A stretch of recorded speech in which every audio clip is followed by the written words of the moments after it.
Now, more than 100 Insulate Britain activists were served with another injunction this morning aimed at preventing their road blocking protests. The group, which wants the government to insulate all of our homes by 2030 to help cut carbon emissions, blocked the road at the Blackwall Tunnel and Wandsworth Bridge yesterday, and 38 protesters were arrested.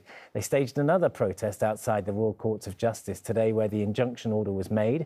And spokesman Liam Norton joins me there from there. Now, Liam, just tell me first, are these injunctions going to make any difference? Because you ignored the several that have been passed up till now. No, it changes nothing. The Home Secretary's had the ability to bail us and imprison us for the last few weeks. This is just an excuse for her to gain more powers. She's basically trying to have her cake and eat it. The Prime Minister's called you irresponsible crusties. I just wonder, are you annoying people more than you're convincing them now? Because if that is happening, you're failing, aren't you?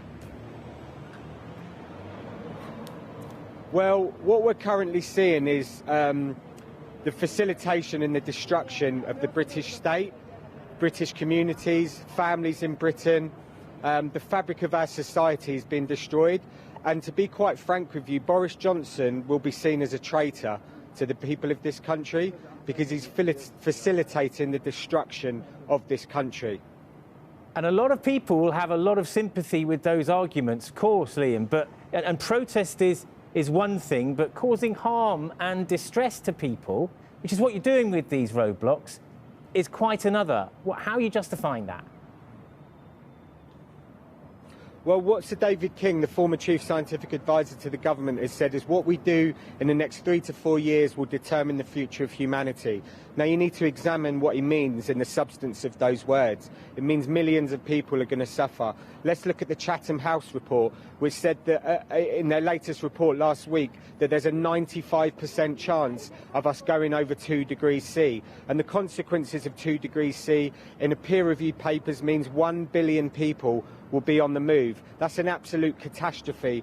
And the government has a legal obligation in the Climate Change Act of 2008 to keep temperatures below 2 degrees C. So what we'd like to see from the British legal system is them taking Boris Johnson to court. Let's take Priti Patel to court for treason, for their betrayal of the British people and the British state at this time in history. That's what we should be talking about. But right now, you're going to keep... When we're seeing pictures now of how angry people get when they have to get to places. I think this lady we're looking at now had to get to see her mother in hospital. You're going to continue with this protest, this type of protest, for the foreseeable future, are you? Well, the government could end it immediately if they gave us a meaningful statement that they're going to start the process of protecting the British people. This would end tomorrow. We would get off the roads immediately if they gave us that statement. I'm, just as shocked as the rest of the British people that they're still having to suffer this disruption. Why don't the government just get on with the job? OK. All right. Liam Norton, thank you very much. And I should just add that the government say that they are investing over £1 billion this year alone to support people to install energy efficiency measures. Thank you, Liam Norton. There's a full forecast to come after that rain last night led to flooding around the capital this morning. And staying in the rain, how this